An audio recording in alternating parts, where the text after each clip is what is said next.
Some people call it a defense, and some people call it an attack. Some people say that this part of his message, he was under a lot of pressure, but he thought he might escape. And other people think he realised he was in a situation, he was going to say certain things that really he wasn't going to get out of there alive. And that's what it proved to be at the end of the day. So some people say it's a defence, and some people say it's just Stephen saying as much as he can to try and convince these people before ultimately they pull the plug in it. Okay? So verse 7, chapter 7, verse 9 and 10, it says, because the patriarchs were jealous of Joseph, they sold him as a slave into Egypt. But God was with him and rescued him from all his troubles. And gave Joseph wisdom and enabled him to gain the goodwill of Pharaoh, king of Egypt, so he made him ruler over all Egypt in his palace. There's an ongoing kind of thought or struggle people have when they think about God. They know that God's in control. And there's almost like a dilemma or a dichotomy. Just how much is God in control? Certainly the Arabs, if you remember the Lawrence of Arabia, or Lawrence if you're Japanese, Lawrence of Arabia, where he saves that young man in the desert, ultimately later to have to shoot him. And what is the Arab's response? You shouldn't have saved him anyway, because God's really going to die. He was going to die anyway, you should have left him die the first time. So there's a fatalism in the Arab mindset. And sometimes in our Christianity, we sometimes take that on board, and it's difficult to judge, and really only time can tell. You know, when you look back in life and all those decisions you made, and you wondered at the time, well, you thought they were good decisions at the time, and looking in hindsight, you realise it wasn't all that brilliant after all. But there were certain things you learned and you grew through them. And so there's a different balance. Did God dump that on you in order to make you grow? Or did you, by some of your decisions that you made, end up in a mess, and God gave you the strength to deal with them and bring good out of them? So there's I err on the side of that side, rather than the fatalistic side, that God has said, and no, there's no doubt about it, in certain times in people's lives in times past, God did determine in a very positive way certain things that they were going to do. But ultimately, all of it is done, even with Jesus dying on the cross, it was his choice to whether he went along with that or not, and ultimately he did. So there's a balance in our minds. Difficult for our minds to separate some of this type of stuff, this kind of theological semantics.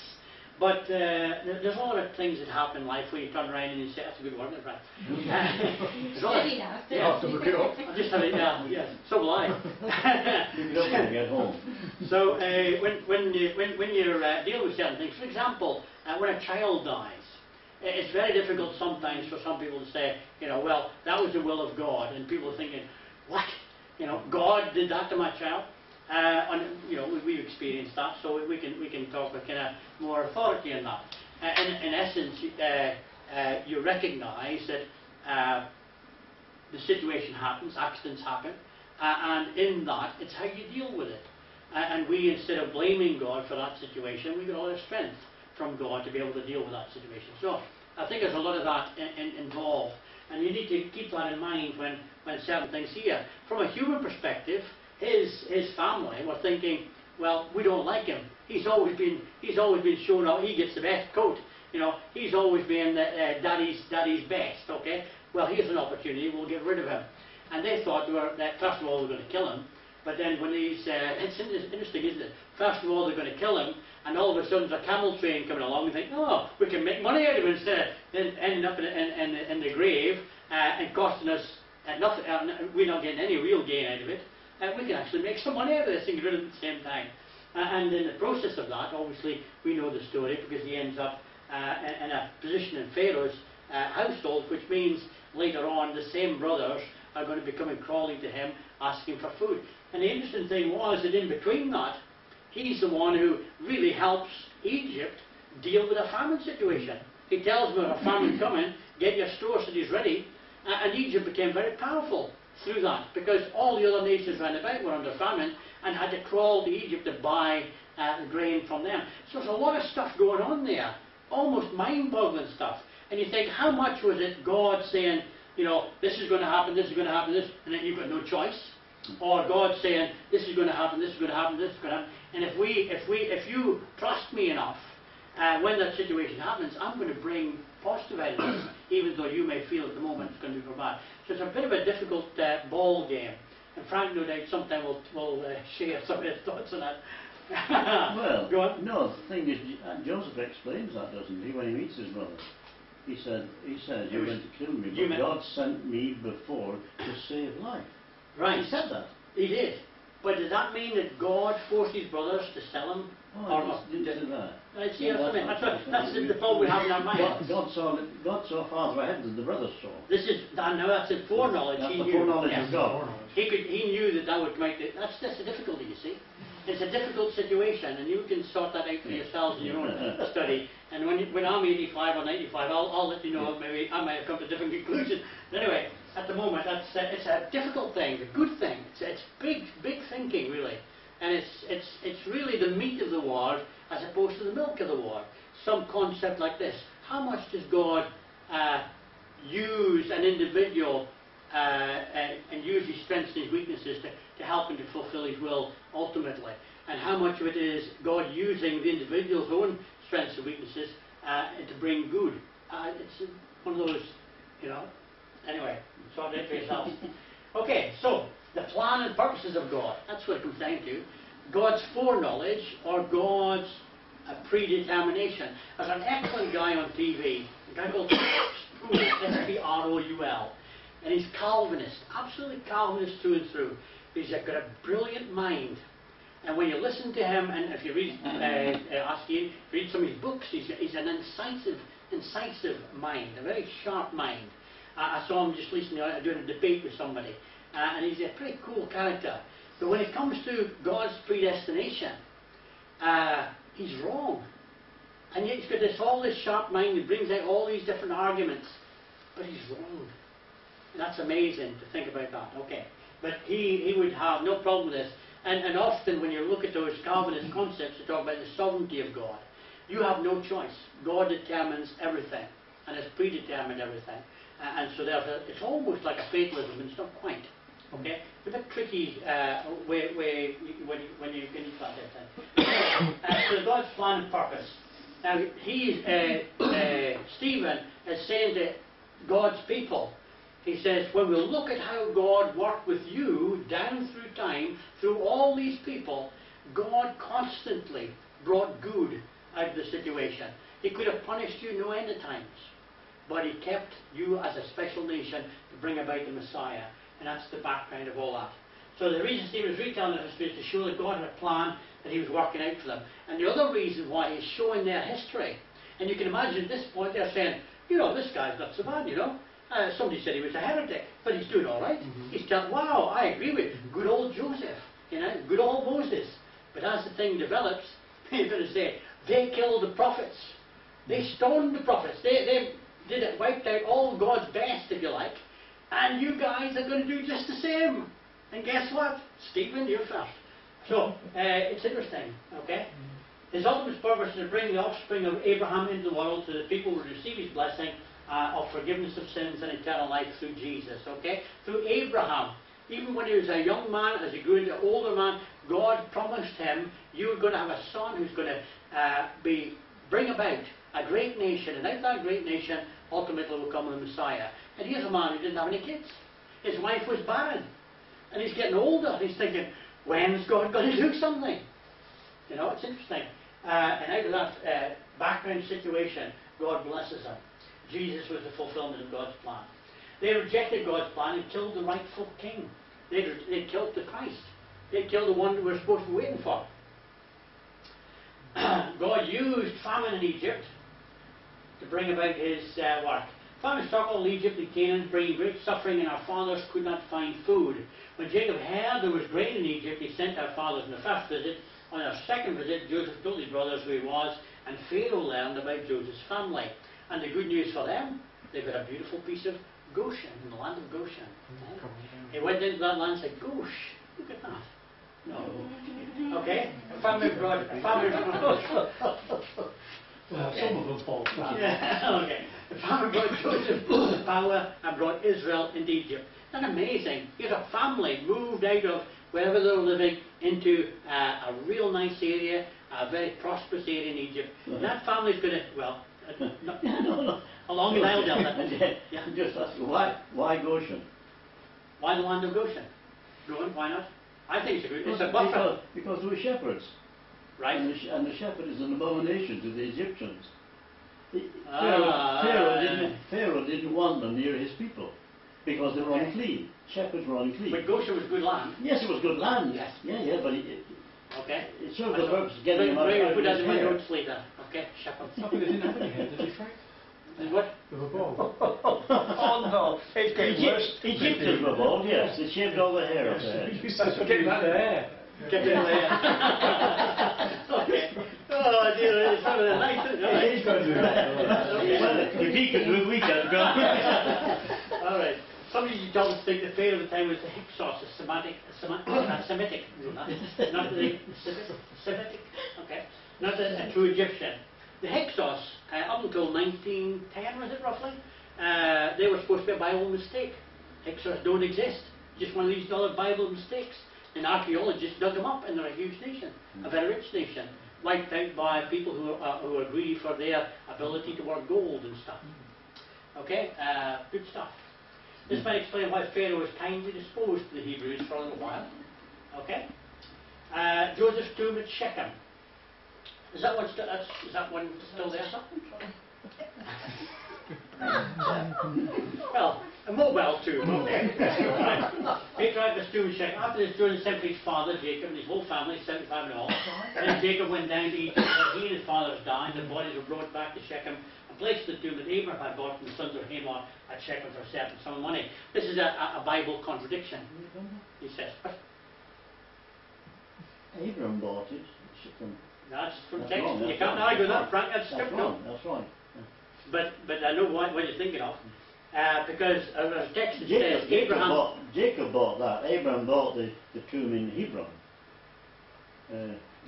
He bought the field in which there was the cave of Machpelah. I know that. We've seen it. We've been there. Yeah. We've seen it. Okay, we'll just have They're still have there. a quick investigation of that. This one will never get very far. Okay.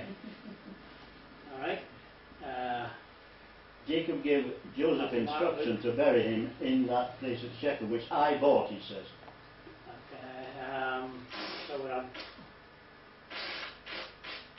Oh, 7. That's not true.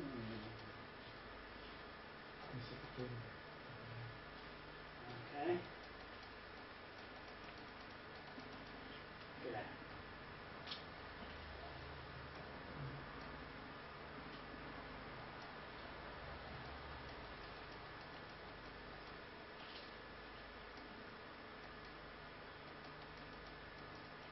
Tomb that Abraham bought. Okay. Put that up there Yes, it is. and look at few parallel Bibles.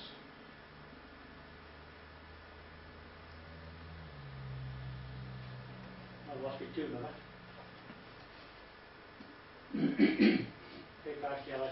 Yeah, I better go back to Genesis and see what Jacob said to Joseph when he was on his deathbed. Well, we see that that's right. God Okay. will surely visit you. He Okay, said. no. Let's stick with this. What verse are we on? Follow down. I'm looking.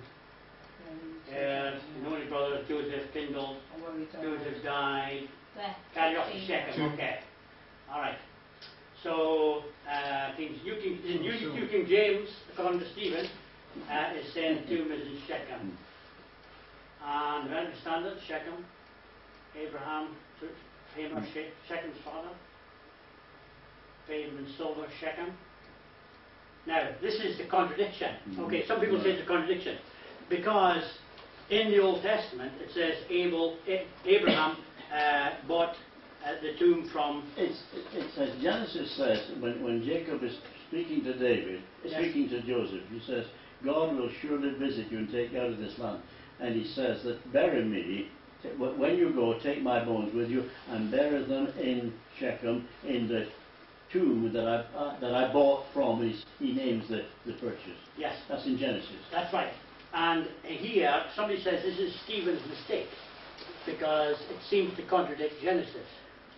But there was a way of bringing those two together, but unfortunately I've left the notes there. Okay, because in the College Press commentary, there's a real way of reconciling that, and there's also in my notes, because I've left at home, there's a way of reconciling that. But in the actual original text says Abraham received none of the land, but in that particular one it says he bought a tomb, and they say, well, he'd received none of the land because the tomb was for his death. So he certainly didn't receive any land in his life. You know, he didn't live in the tomb when he was dead, when he was alive, but in death that he got a piece of the land. But then later, Jacob bought either another one or the same area.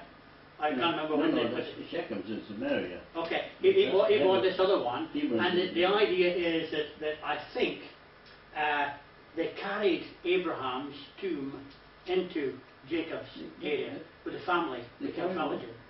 Abraham is still buried in Hebron. There's a mosque over it now.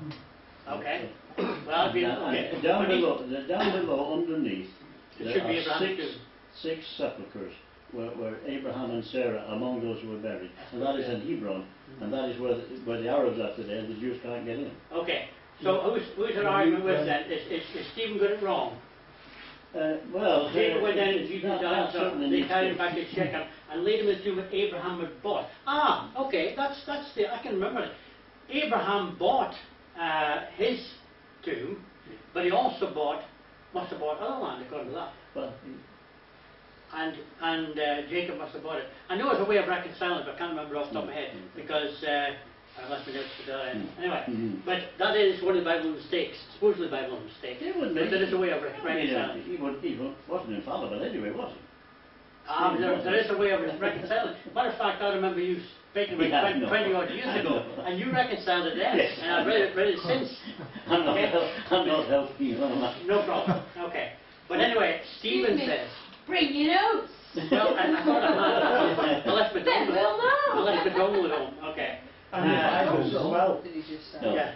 Dongle? Yeah, because I do my study on a big PC, and I transfer it over into here. But tonight I left a Bring little. your dongle. Yeah. Okay. Anyway, memory stick. The one you've got. Oh, I've got a dongle. Okay, so that at least you can see that Stephen's making it's not me that's making the claim, it's Stephen's making the claim. So any of you have a problem with Stephen. Throw eggs at you then. This is not tonight. You can't slander someone who's deceased. Okay, alright.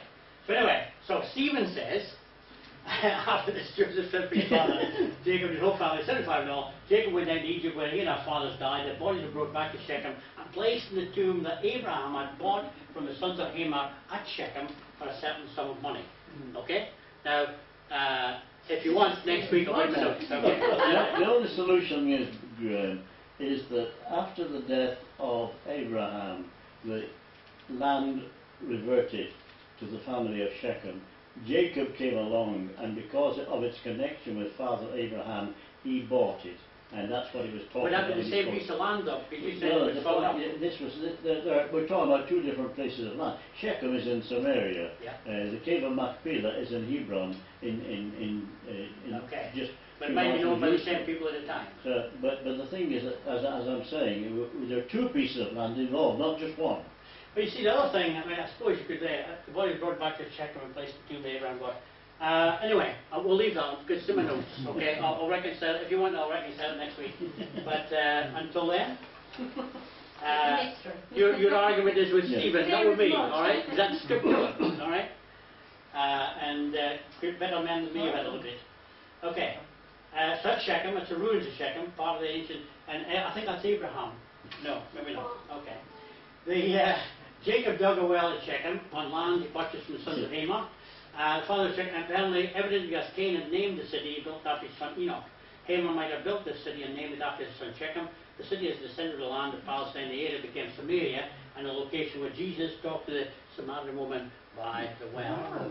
So there's lots of connections here because it's all the same area, which is different time scale. There's the land of Goshen, the Nile Delta, nice and fertile. And that's they grew from 70 to 75, depending who you look at, and depending how you number them, to approximately, some people would say more than 1.5 million, and some people would say 3 million Jews moved out of Egypt when with Moses across the. But if you count the number of men capable of bearing arms, yes, you come up then with you that get figure. families. That's men between 16 and 60, and then there's women and children. Yeah, so at least 1.5 million. So it's at least about a 450-year period. It all takes over, Yeah. but there's a number of different. And the other nations that took the opportunity of getting out as well, the other captives, Yeah. a mixed multitude. Oh yes, yes. So where is that now? That's Palestine, is it? Yeah. Samaria. It's all that area there. Oh, Goshen. Goshen is the other side of the Nile, below Palestine. And who They have owns to cross. it now?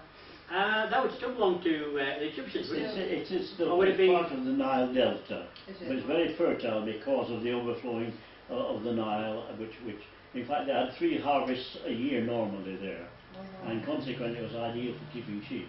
A lot of Every time the Nile flooded, it left good loamy stuff, good growing stuff. Carol, And if, still does today. if from the River Nile you go half a mile in either direction, you're into desert. Egypt, Right. the Egyptians live on a narrow strip of land either side of the Nile. Beyond that is the desert. right. Okay. One of the, later on, when we come to like Paul and stuff like that, I'm almost sure I've got some satellite maps up to the modern ones that show you over the old maps, so you can see roughly where different things are. Matter of fact, there is an argument. I don't know. It might even be later on. Anyway, because I may have another map here. So, as then here, we deal with that. Okay. Oppressed our forefathers by forcing them to throw out the newborn babies so that they would die. You know, sometimes when you remember the story back in Egypt, in Exodus, where God in the 10th plague kills all the firstborn, and a lot of people say, what kind of God is that, allowing the firstborn to be killed? But you see, against the backdrop of what happened with Moses, Moses was one who survived the king of Egypt culling all the Hebrew firstborn. That's why his mum actually hid him away, and that's how he ended up with Pharaoh's daughter. He should have died. He should have been killed. In Exodus chapter 1 there, the Egyptian ruler tells him 3 different ways and tells him off 3 different times for not killing off enough Hebrew males. And so you've got a backdrop where they had an actual, it's not genocide, because it's been in your own nation. Infanticide. But it's infanticide. The Egyptian government had an infanticide policy against the Jews of that, or the Israelites of that time, and that's against the backdrop. And when you come later on, when Moses is setting the people free, his ultimate plague, the 10th plague, eliminates the firstborn. But it's an interesting contrast. So God is working against a backdrop of the Egyptian cruelty, and they paid the ultimate penalty for their disobedience and lost their own sons later on. So it's an interesting factor. To me, Moses, the nations have inability to recognize what God is doing, especially with change. Okay, this is Stephen saying, all through history God has worked, and a lot of the time in history, God's own people have misunderstood what God was doing. You can imagine even when they were taken out of Egypt, where after a while in the desert, the people said, "Oh, we should go stay back in Egypt." You know, what else are you taking us into this place for? So a lot of that was going on. There's little Moses.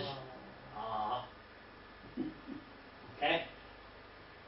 At that time Moses was born. He was no ordinary child. For 3 months he was cared for by his sister's house, and he was placed aside. Pharaoh's daughter took him and brought him up as her own son. Moses was educated in all the wisdom of the Egyptians, was powerful in speech and in action. And poor old guy gets in trouble. So there's the basket being carried up, and there's the princess. That's an actual photograph, by the way. You took it. Yeah, no, trying to be there. Thank you. I passed them on, yeah. Okay. Why is it said he was powerful in speech and everything, and yet when God told him to go back, He he said, "I can't." wanted Aaron Yeah, to do the this speaking, thing. and he said, "I'm poor at speaking." Yeah. So why is it Well, that? it's because the education background. I mean, he would have been far more educated. It may not be an oratory speech, but he used to be far more educated than his other Israelite contemporaries. Okay, so against the norm, he was exceptional. But of course, when God calls him, he recognises inadequacies. So. Well, he just didn't want to go, did he? Yeah. No, he didn't. Any excuse, yeah. And God said, "Don't worry, I'll take care of that." Yes. Okay. So we knew from the story in the Old Testament, Moses was born at the time the Egyptians were killing the male children of the Hebrews. He knew he was hidden there 3 months by his parents. He was raised by Pharaoh. Okay, we've got that. New information Stephen gives us is by inspiration of the Holy Spirit is that Moses received the best of the Egyptian education system had to offer, and he was powerful in speech and action. But can't blame me for that. That's that's Stephen saying that. Okay, so Moses knew he was an Israelite. Now, as he grows up, he's aware because his mother, his grandmother, his mother becomes his maid, nursemaid, whatever you want to call it. Okay, anyway, I'm sure as he grew up, not only would he learn about Egyptian stuff, but his carer was looking after his Hebrew side. And saying, so his mother was there, was she? I believe it's a mother. The Well, mother actually is nursemaid. His sister Miriam took the baby and said to Hatshepsut, that's the princess, you need a nurse for him. We get a nurse, and she took took Moses home to His own mother. The mother, yes. And the mother became the nurse. Oh. And it was like a babysitter. Her name was Jochebed, by the way. Jochebed, that was her name. The name of Moses. Scottish, yeah. Okay. So anyway, so as he grows up and he realizes what's going on, one day he sees his own Israelite people, and he said when Moses was 40 years old, he decided to visit his fellow Israelites. He saw one of them being mistreated by an Egyptian, so he went to his defense and avenged him by ultimately killing the poor guy. Okay. So Moses' mother had been his nanny, or some educated in his people's history. He knew he was an Israelite. But then, of course, this act of mercy backfires on him as the story goes on. What's the question? Why? Okay, never mind. Why are you telling me so? Moses believed he was God's deliverer of his people. Now, this is an interesting little bit here, okay? So Moses, he comes along, he sees his own people, he sees these couple of guys being beaten up badly by the Egyptian guy, and in the process of getting the whip off the guy, he kills him, alright? Now he thinks nobody knows, alright? So as the story develops, Moses thought that his own people would realize that God was using him to rescue them, but they didn't.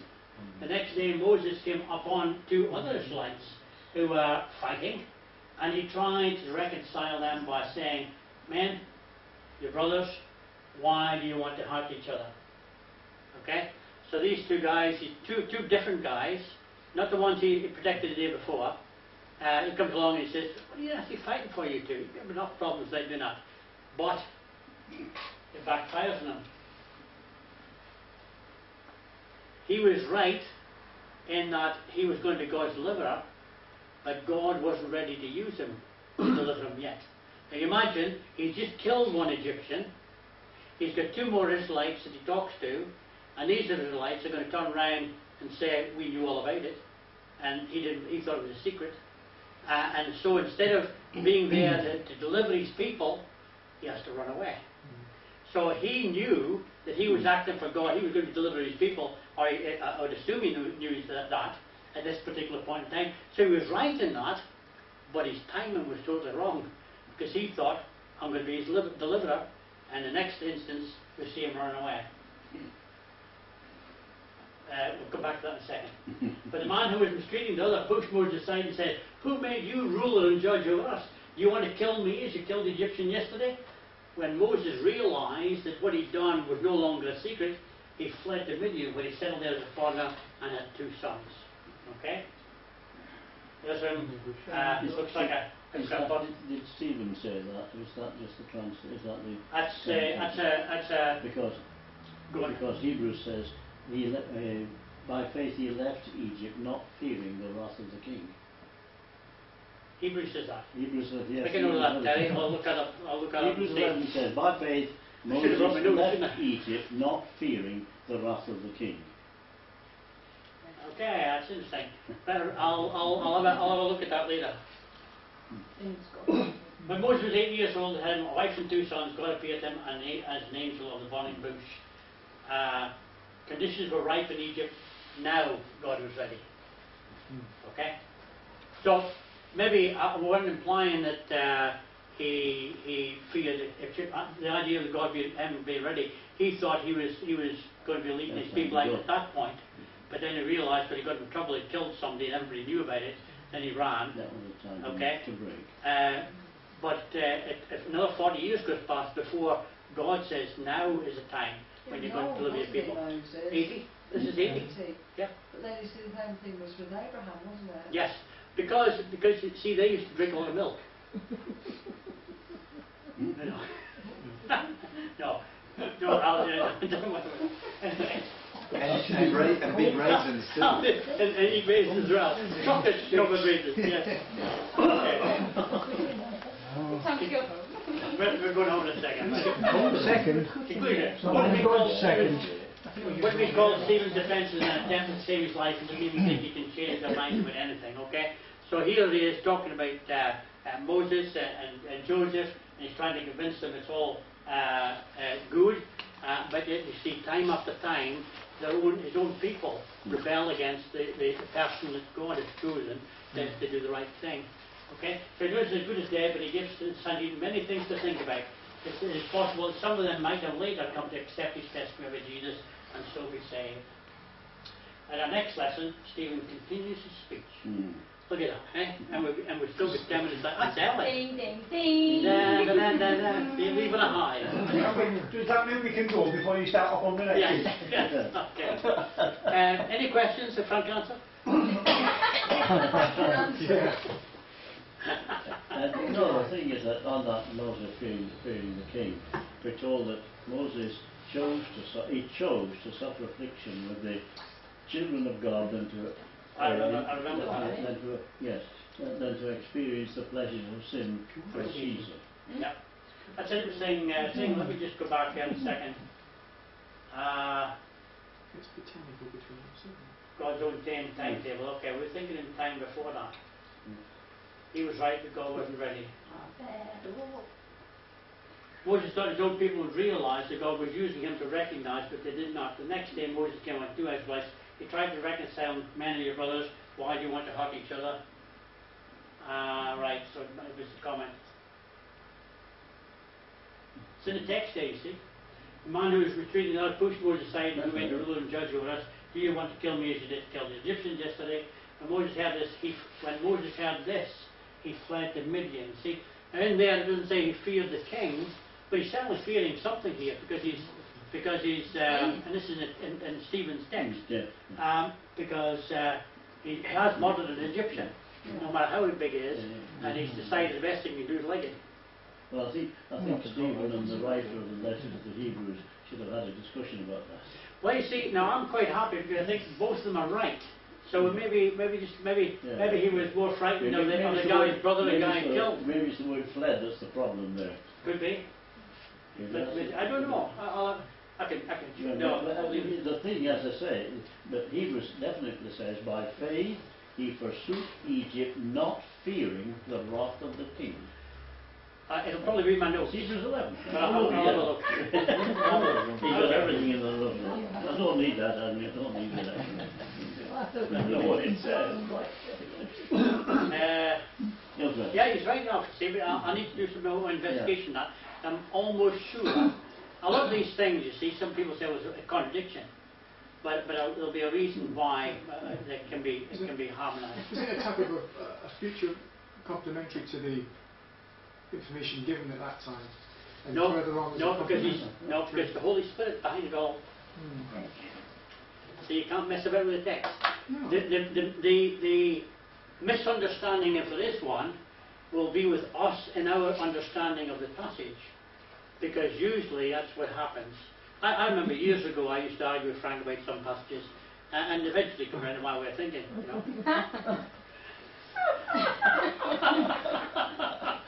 Okay. You can't all be right, can we? You can't be right all the time. But the other thing is, as you continue to study, what you might have, accepted quite readily at a certain point, as you continue to study, you find more facts. And that's why I like that passage there. And it's like what Bernard did the other week with me on Stephen, on the 7, talking about using the word leader. It made me look further, and I was able to reconcile both. And that's the same with Frank. Now I'll have another look at Hebrews and just see how Hebrews matches up with this, and what the commentaries say about all these different things. So I'll learn something. I'll grow. So anyway. What about us? The problem is, if I then tell you the following week, we're going to be even longer in the book. You know, we'll be more confused. Start off confused. Yeah. As a matter of fact, there is a good commentary I've got to hang, and he does a good job of harmonising a lot of this stuff. The problem is, I haven't got enough. Anyway, Bernard, would like to leave some word of prayer. Yeah. I don't know. I mean, once you go 1 million, I mean, you need some more to keep you company, don't you? Well, the bank manager needs all the money he can get. He might need to borrow off them to pay off all these huge bank debts. It shouldn't be a struggle to live, should it? Not on the kind of money she's got now. Well, 1 million would be enough to keep you. Keep you for the rest of your life. Not for long, not for long. Goodness, Oh, the amount of millions I've gone through. Not these days. I wish. Anyway, all right. I don't know that you haven't got it. Yeah. Because we might not be sitting here. You'd only be worried about people coming to nick it. Yeah. Okay, Acts 7:36, the 400 years of Israel's enslavement of Egypt had come to an end according to God's promise to Abraham. He would bring them out of Egypt and back to the land of Canaan. Moses, God's chosen deliverer, has been born and is now 80 years old, and God is ready to use him to lead his people out of Egypt in the promised land.